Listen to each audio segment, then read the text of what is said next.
আমি প্রথমেই বলেছি আমাদের প্রিয় নেত্রীর দোয়া মাহফিল, প্রিয় ভাইরা আমার, তাই বক্তব্যের প্রারম্ভে আমাদের দলীয় প্রধান, স্বাধীনতার ঘোষক, বহুদলীয় জনপ্রদত্তা, বাংলার রাখাল রাজা শহীদ প্রেসিডেন্ট জিয়াউর রহমানের আত্মার মাগফিরাত কামনা করছি।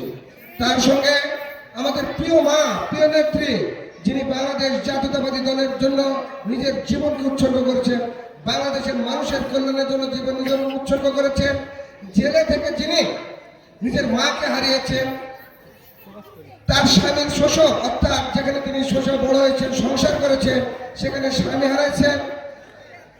আমাদের 111 মঈনুদ্দিন ফখরুল সরকারের আমলে সন্তান দুটিকে দুই দিকে রেখেছেন, নিজেকেও যিনি বাড়িতে রাখতে পারেন, সে মেয়র মায়ের সুস্থতা কামনা করবো আমরা সকলে পরম করুণাময় খোদা তাআলার কাছে। আল্লাহ রাব্বুল আলামিন যেন আমাদের মাকে অতি দ্রুত সুস্থ করে আমাদের মধ্যে ফিরে নিয়ে আসেন এবং এবারের সংসদ নির্বাচনে 64টি উপজেলায় ঘুরে বাংলাদেশ জাতীয়তাবাদী দলের যারা আমরা আছি আমাদের উজ্জীবিত করবে এবং সামনে দিনে রাষ্ট্র ক্ষমতা নিয়ে আসার জন্য কাজ করবেন আমার বিশ্বাস। প্রিয় ভাইরা আমার, তার সঙ্গে ধন্যবাদ জ্ঞাপন করছি আমাদের প্রিয় নেতা, সামনে দিনের রাষ্ট্রনায়ক, অ্যাক্টিং চেয়ারম্যান জনাব তারেক রহমানকে, যিনি শুধু লন্ডন বসবাস করে আমাদের কথা বলার অধিকার ফিরে নিয়ে এসছেন, নির্বাচনের অধিকার ফিরে নিয়ে এসছেন, আমাদের বাঙালির জাতির জন্য যিনি অবিরাম গতিতে দিন রাত বসে কাজ করেন, সে আমাদের প্রিয় নেতা জনাব তারেক রহমানকে, যিনি লন্ডনে বসে তার সকল নেতাকর্মীকে যাচাই করে 71 সালের পর প্রথম একটিবার এবারে আমরা লক্ষ্য করছি তিনি এবারে বিভিন্ন 300টি আসনে যোগ্য নেতৃত্বকে ধানের শীষ তুলে দিয়েছেন। তার মধ্যে রাজশাহী 4 বাগমারা আসনের ধানের শীষ বাগমারা ভাষা আমাকে তুলে দিয়েছে। এই জন্য উপজেলা বিএনপির পক্ষ থেকে কৃতজ্ঞতা স্বীকার করছি এবং ধন্যবাদ জ্ঞাপন করছি। আর আমাদেরকে মনে রাখতে হবে আমাদের মায়ের কথা। কোন মাসে কথা বলছি? এই বিজয়ের মাসে কথা বলছি। তাহলে বিজয়ের ইতিহাস একটু আমাদেরকে তুলে ধরতে হবে।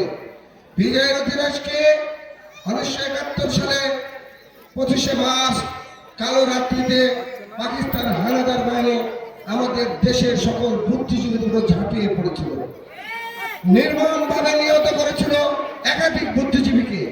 তারপর যুদ্ধ শুরু, যখন মানুষ দিশেহারা, যখন মানুষ হতাশাগ্রস্ত, যখন বাংলাদেশের শেষে 7 কোটি মানুষের চোখে পানি, আন্তরাত, কথা বলার মতো কি নাই, কি হবে, কি করব, ঠিক সেই মুহূর্তে দেশের মানুষের কথা চিন্তা করে পশ্চিম পাকিস্তান, পূর্ব পাকিস্তান একাত্রিত সময় সেনাবাহিনীতে চাকরি করে নিজের ছোট্ট কিশোর দুটি সন্তানকে বাড়িতে রেখে তাদের মায়া মমতা ত্যাগ করে তার পত্নী দেশনেত্রী বেগম খালেদা জিয়ার কথা চিন্তা না করে, বাড়িতে রেখে তার মা বাবার কথা চিন্তা না করে, তার ভাই বোনের কথা চিন্তা না করে, দেশের মানুষের কথা চিন্তা করে উনি স্বাধীনতার ঘোষণা দিলেন।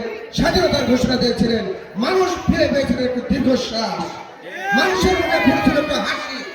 ঠিক সেই শহীদ প্রেসিডেন্ট জিয়াউর রহমান যখন যুদ্ধে ঝাঁপিয়ে পড়েছিলেন, সেই সময় আমাদের মা দুটি সন্তান নিয়ে এক জায়গা থেকে আরেক জায়গায় পালিয়ে বেরিয়েছিল পাকিস্তানের হানাদার বাহিনীর হাত থেকে রক্ষা পাওয়ার জন্য।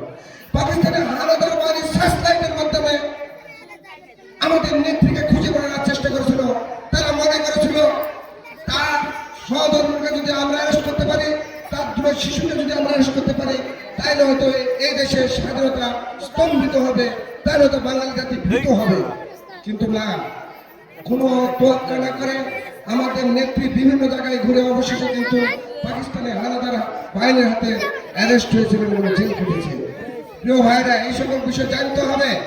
তারপর দীর্ঘদিন যখন আমাদের রাষ্ট্রপতি শহীদ জিয়াউর রহমান রাজনীতি করেছেন, তার সহযোগী হিসেবে কাজ করছেন, যিনি আমাদের শহীদ প্রেসিডেন্ট জিয়াউর রহমান যখন বিপদকালীন সেনাবাহিনীর হাতে নিহত হন, ঠিক সেই মুহূর্ত থেকে শুরু করে এরশাদ বিরোধী আন্দোলনের সার্বিক নেতৃত্ব দিয়ে কারোর সঙ্গে আপোষ না করে স্বৈরাচারের বিরুদ্ধে সাহসিকতার সঙ্গে নেতৃত্ব দিয়েছে।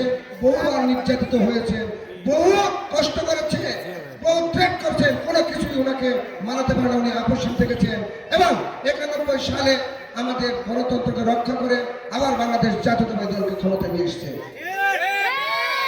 উপস্থিতি এইভাবে যখন চলে 2007 সালে যখন বাড়ি থেকে নামিয়ে দেয়, ছেলে মেয়ে যখন থাকে না, এক ছেলে এক প্রান্তে আর এক ছেলে আর এক প্রান্তে, জেলখানায় ছেলে, জেলখানা থাকতে তারা মা মারা যায়, কত কষ্ট। তারপরে জেলখানা থেকে বেরিয়ে যখন উনি পার্টি অফিসে অবরুদ্ধ ছিলেন, সেই সময় একটি সন্তান হারান, মানুষের সাথে মারা যান। এইভাবে একটি মানুষ কত কষ্ট পাথর মুখে চাপা দিয়ে কিন্তু তিনি গণতন্ত্রের মুখে পিছপা হন নাই। জনগণের কথা ভেবেছেন, দলের কথা ভেবেছেন, মানুষের কল্যাণের কথা ভেবেছেন, স্বাধীনতার সার্বভৌমত্বের কথা বলে উনি জেলখানায় থেকেছেন। জেলখানায় গিয়ে তিনি কিন্তু অসুস্থ হয়েছিলেন, যে অসুস্থ অবিরাম গতি এখনো চলছে, যে আসলে নিয়ে যে মৃত্যুর মুখে আছেন। তাহলে উনি কার জন্য কাজ করেছেন? বাংলাদেশ জাতীয়তাবাদী দলের দল রক্ষার জন্য কাজ করেছেন, এদেশের মানুষের গণতন্ত্রের জন্য কাজ করেছেন, আমাদের ভোটের অধিকারের জন্য কাজ করেছেন, দেশের স্বাধীনতা সার্বভৌমত্বের জন্য। কি বলেন আপনারা? তাই যদি করে থাকে তাহলে আপনাদের কাছে উদাত্ত আহ্বান রাখবো, যারা আছেন সুন্দর এসছেন, যারা আসেন না এনারাও শুনুন। যদি দলকে ভালোবাসেন, শহীদ প্রেসিডেন্ট জিয়াউর রহমান সাহেব বলে গেছেন, ব্যক্তির চেয়ে দল বড়, দলের চেয়ে দেশ বড়।